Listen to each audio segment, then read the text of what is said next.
seront le 27 juillet. Ce sera la fermeture de l'année associative. Avec nous, donc, dans ce studio en direct, Jean-Paul Obounou-Eyi. Bonsoir. Bonsoir, monsieur. Merci d'avoir répondu à notre invitation. Vous êtes l'un des dynamiques animateurs de la Fédération des peuples Ekan. Nous allons donc longuement en parler. Et pour fixer un peu nos auditeurs de façon vraiment globale, quand on parle des Ekan, il s'agit de qui et on les retrouve où?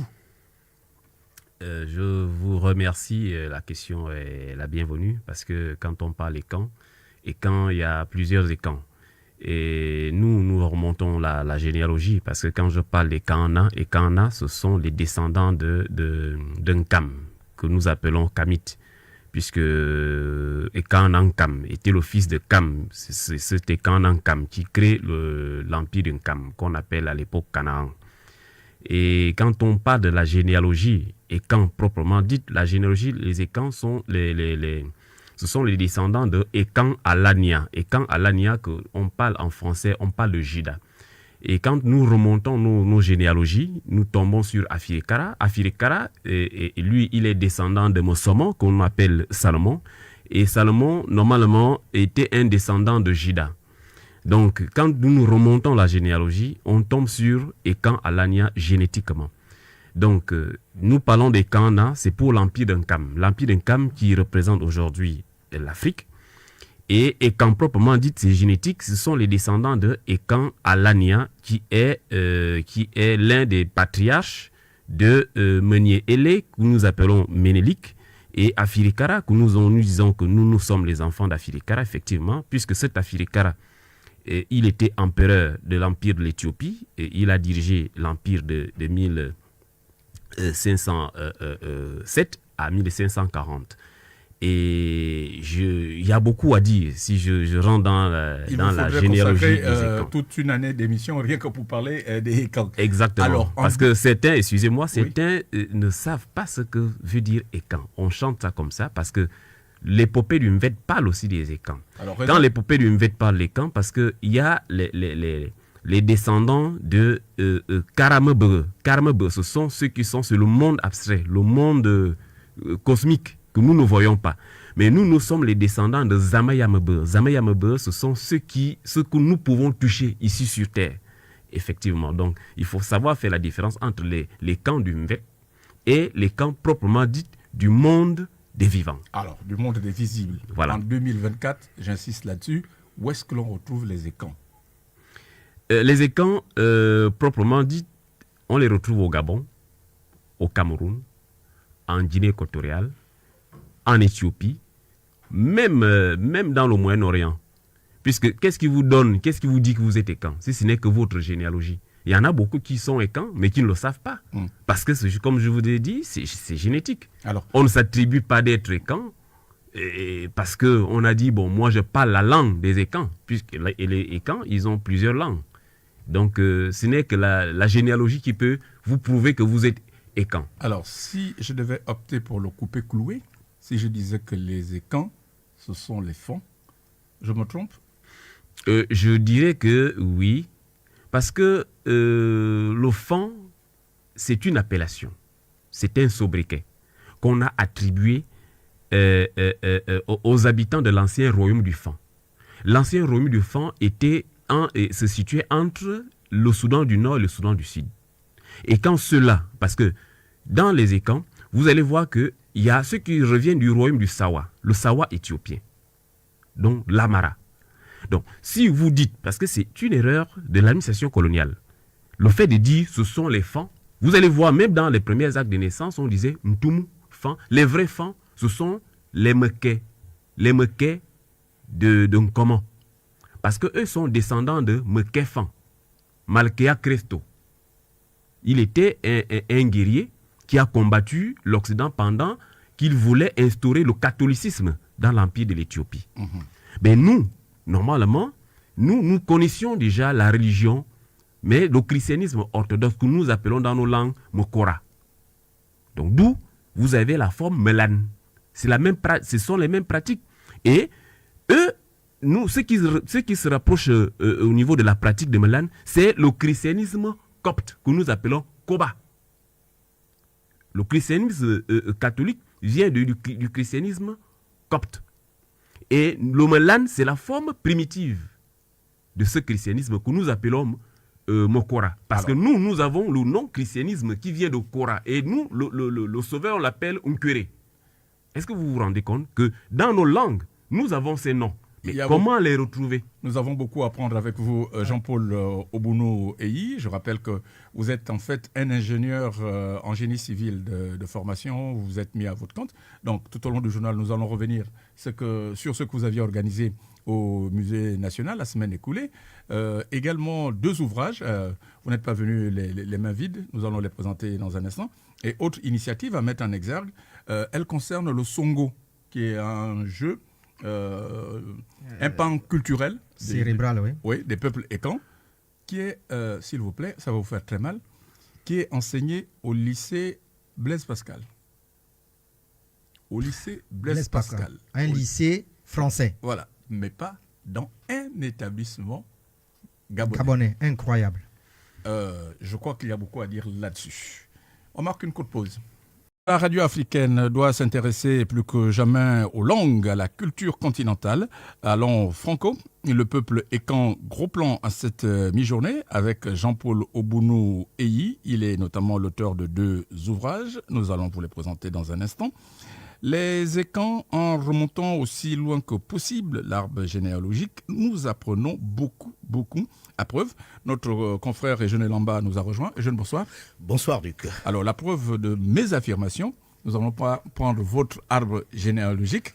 Vous allez prouver que vous avez de la mémoire et que nous allons voyager à travers le continent. On y va. Je m'appelle Elamba, Mbelang, Elamba, Mbeya, Eyamoto, Motormamba, Mbango, Angoman Misson, Misson Mizile, Eziledzor, Edzeramvan, Anvan Chichi, Chichito, Etormeline, Aline Brokwe.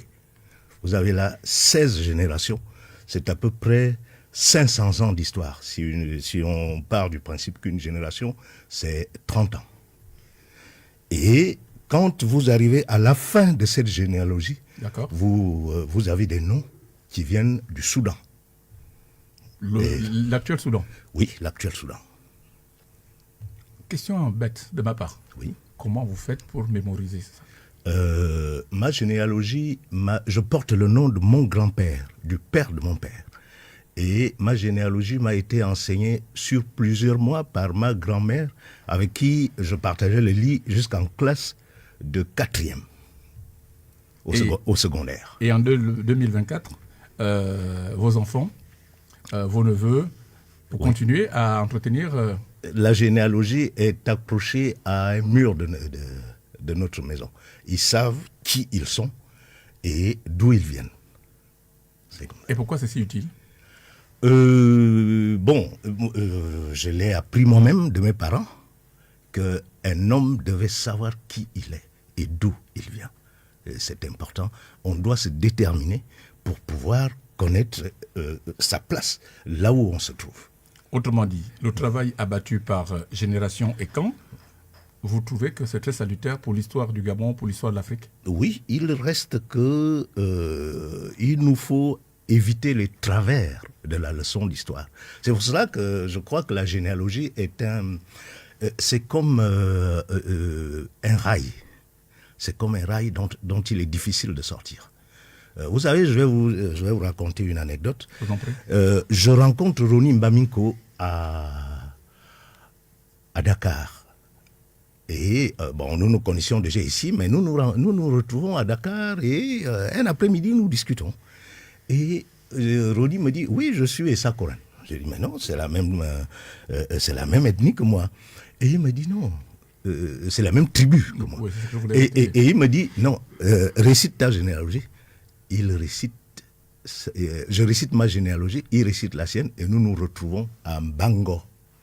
Donc, vous comprenez que c'est la même, donc un ancêtre commun dans notre ascendant, chacun, lui récitant la sienne et moi récitant la mienne, vous vous retrouvez forcément. C'est un rail. Tout à fait.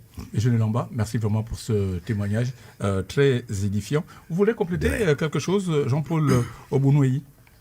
Tu sais ce qu'il a dit? Bien sûr, il a fait le résumé et c'était tout à fait normal. Je voulais aller dans le sens des généalogies parce que la généalogie, c'est même l'essentiel de la vie humaine parce que c'est une carte d'identité, c'est ce qui montre qui vous êtes. Et la généalogie, il faut regarder qu'il y a plusieurs types de généalogie. Il y a la généalogie génétique, il y a la généalogie initiatique, il y a la généalogie de conquête, il y a aussi la généalogie cosmique. Quand je parle de la généalogie génétique, parce que parfois on commence par des généalogies génétiques, après on tombe dans les généalogies de conquête. Parce que nos territoires, je prends un exemple simple. Le Gabon appartient à la France. Pourquoi le Gabon appartient à la France? Parce que la France a pu annexer, a pu soumettre nos vaillants parents, nos vaillants soldats qui ont défendu leur terre. Une fois qu'un pays arrive à annexer votre territoire, c'est-à-dire dominer, ce pays va imposer sa manière de voir, ses documents. Vous allez apprendre sous leur domination. D'où on ne peut rien décider, justement parce que quand on fait une généalogie de conquête, le Gabon appartient à la France, tout comme d'autres pays. C'est la même chose quand nous faisons nos généalogies, quand on arrive à Firikara, Karakoba, Koba, Tata, Mango. Ce sont des royaumes de l'ancien empire de l'Égypte. Parce que nous classons nos dynasties en fonction de nos patriarches qui ont donné leur nom au territoire qu'ils avaient conquis. Donc, vous allez voir que Ta, Ma, Ngor, c'était des royaumes de l'empire de Nkam. Donc, je parle d'Égypte. Mais quand nous remontons la généalogie, moi, un exemple, je dis, je m'appelle Obounoueyi, mon père Yubunu, mon grand-père Obounoueyi, et Yiban, et Ben Esono, et Sonasuno. Asumambe, Mambe, Metenemozo, Zon, Sobo, Bowumba, Mbamubunu, Mobunumba, Mbaso, Aso, Ntumutuma, Firikara, Karakoba, Koba, Tata, Mango, Zan, Mara. Amara, que eux, ils appellent araméen. Je suis actuellement au niveau de la Mésopotamie. Est-ce que vous voyez comment je remonte? Absolument. Donc, je suis tout oui. Justement. Donc, moi, quand j'arrive à Amara, nous sommes déjà là en moins 4404, qui a été le premier empereur de l'empire de l'Uri. Est-ce que vous vous rendez compte? Nous remontons et dès qu'on arrive à Ngor, à partir de Ngor, on appelle Ngor-Chine, c'est la grande basse Égypte. Est-ce que vous vous rendez compte? Donc, c'est que la généalogie retrace aussi l'histoire d'un peuple. C'est pour vous dire, il y a la généalogie génétique. La généalogie peut aussi tracer l'histoire d'un peuple. Parce que quand on arrive à Ozamboa, qui représente aujourd'hui, parce que quand je dis Ozamboa, c'est la grande corne d'Afrique. Quand vous vous retrouvez dans l'ancien royaume d'Azab, que nous voyons l'Arabie Saoudite, vous regardez l'autre côté de l'Afrique, toute la grande corne d'Afrique qu'on appelle Ojamboa. Donc quand nos aïeux disaient qu'on revient d'Ozamboa, c'est de cette partie du territoire de l'Afrique qui revenait. Donc aujourd'hui, ce Ozamboa est représenté aujourd'hui par l'Éthiopie, parce que l'Éthiopie a pu garder toutes ses archives. Pourquoi nous sommes arrivés à tomber dans les archives de l'Éthiopie? Justement, quand on fait la généalogie, on tombe sur la Firikara et on remarque que Addis Abeba, la capitale éthiopienne, s'appelait avant 1889 Afirikara. Vous vous rendez compte, coïncidence? Et ça nous a poussé à chercher, mais qu'est-ce qui se passe? Et on s'est rendu compte, effectivement, c'est une zone. Afirikara. Parce que la compagnie libyenne de transport, elle a disparu. Afrikia. Il y a un peu de rapport? Mais c'est justement parce que les noms, le nom de l'Afrique, ça commence par là. Parce que même en Égypte, il y a eu une dynastie qu'on appelle la dynastie Afari. La dynastie Afari a bien existé. Cette dynastie, et vous allez vous rendre compte que celui dont on appelle Hercule, que nous on appelle dans nos langues Nlumaduma, avait épousé la deuxième fille d'Afiri. Et c'est cette dynastie qui a permis à Hercule de conquérir l'Europe. Parce qu'il était le beau-frère de la dynastie égyptienne. Effectivement, et c'est ce qui quand vous allez vous rendre compte que les Grecs venaient étudier facilement en Égypte parce qu'il y avait déjà ces liens-là. Tout comme aujourd'hui, on a des mariages qui se passent entre les Européens et nous. On envoie des enfants là-bas. Aujourd'hui, c'est l'Europe, la métropole. Mais à l'époque, c'était l'Égypte qui était la métropole. Jean-Paul, reprenez le souffle. Nous aurons encore besoin de vos éclairages. De la culture, parce qu'un pays, il n'y a pas que le football ou encore la politique. Nous nous tournons donc vers vous, Jean-Paul Obounoueyi, Génération Ekan, et vraiment sur le terrain. On l'a vu le week-end écoulé au musée national. L'autre preuve patente, ce sont ces deux ouvrages. Histoire sombre de mon pays, ses terres et ses guerriers. Origine, migration et généalogie du peuple Ekang-Na. Donc, ce sont vos productions. Si vous arrivez à produire des ouvrages, que vous arrivez à regrouper, réunir du beau monde au musée national, qu'aujourd'hui, vous dispensiez des cours sur le Songo, ce jeu traditionnel du peuple Ekang, au lycée français, ça veut dire que quelque part, vous avez les moyens. Répondez-nous cash. Est-ce que les pouvoirs publics vous apportent un petit quelque chose, un soutien? Répondez cash. Je pourrais dire, je dis la vérité, Rien que la vérité. Rien que la vérité. Tout ce que nous faisons, c'est le fruit de nos efforts. Les pouvoirs publics ne nous apportent presque pas grand-chose. Seulement quand on a des manifestations, on peut solliciter, par exemple, on va voir, on écrit au maire du 6e, du 5e arrondissement qu'on a besoin de l'espace. Surtout quand on organise des activités de fin d'année associative. On l'a toujours fait, ça fait 2 à 3 ans on le fait, avec la mairie du 5e arrondissement. Cette année, on compte faire ça à la mairie du 6e. On a adressé un courrier et dans quel sens ils peuvent nous aider. C'était pour avoir l'espace. Après le reste, nous, on va louer les tentes et tout, et voilà. Et ils vous ont déjà répondu, les autorités municipales? Pour l'instant, on est en bonne voie avec la mairie du 6e arrondissement. On est en bonne voie, et voilà. De façon globale, qu'est-ce qui vous a poussé? Racontez-nous un peu l'histoire du Songo qui est enseigné au lycée Blaise Pascal. Le lycée français, il faut insister là-dessus. Oui. Pourquoi vous allez au lycée français alors que, mon Dieu, il y a une multitude d'établissements? Je cite le lycée Léon-Bas, je cite le lycée technique, etc. etc. Nelson Mandela. Voilà, Nelson Mandela. Déjà, il faut comprendre que Génération Ekang a déjà sorti 2 ouvrages sur le Songo. Donc, on peut, même ceux qui sont en Europe, parce que nos ouvrages sont sur le site Atramenta. Il y a des gens qui peuvent les payer en ligne. En Europe, vous pouvez en acheter. Si vous tournez, vous allez voir le prix en euros pour ceux qui veulent payer. Normalement, nous avions participé à plusieurs cérémonies au niveau qu'on appelle du musée national. On participe au Festival international du livre gabonais. Et pendant ces périodes, on amène les tabliers de Songo pour que les gens puissent s'amuser. On organise des tournois de Songo, cocotiers et un peu de partout. Et nous avons aussi notre site internet Génération Ekang. Donc eux, ils ont vu et ils nous ont appelés. Ils ont vu que ils sont intéressés par ça parce qu'une fois, quand il y avait la tropicale Amissa Bongo, il y avait la chaîne Arte, la chaîne TV5, ils sont venus, ils nous ont appelés depuis là-bas. Ils disent non, mais on voit, il y a des jeux là qui se passent sur les réseaux sociaux. Ils sont venus, ils ont commencé à filmer, à faire des reportages. Et c'est comme ça que le lycée Blaise Pascal, ils se sont intéressés à ça. On est allé présenter le jeu. Ils ont vu que c'était vraiment intéressant. Et surtout qu'on a des bouquins pour que les enfants puissent étudier le jeu et apprendre.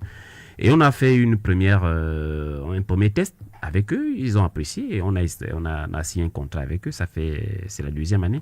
Mm-hmm. On enseigne là-bas et moyennant un petit cachet. Bien sûr. Il faut souligner que le Songo fait partie du patrimoine. Le Songo, actuellement, on est en discussion avec l'UNESCO, le patrimoine immatériel de l'UNESCO. Nous, on a inscrit le Songo parce que nous, on voudrait que le Songo rentre même dans les Jeux africains, même au niveau des Jeux olympiques. On est dessus. Je pense que c'est en bonne voie puisqu'avec l'UNESCO, on a déjà inscrit le Songo dans le patrimoine immatériel de l'UNESCO. Alors, je confesse, je n'étais pas au courant de l'existence de ces 2 ouvrages. Je ne veux pas m'y risquer de vous poser des questions, au risque de se casser la figure. Juste une question de façon vraiment globale. Alors, le premier ouvrage, c'était en avril 2023, les origines, migration et généalogie du peuple Ekang-Na. Et puis, avril 2024, histoire sombre de mon pays, ses terres et ses guerriers, pour caler un peu à l'actualité. L'histoire sombre de votre pays. Oui. Sombre, pourquoi?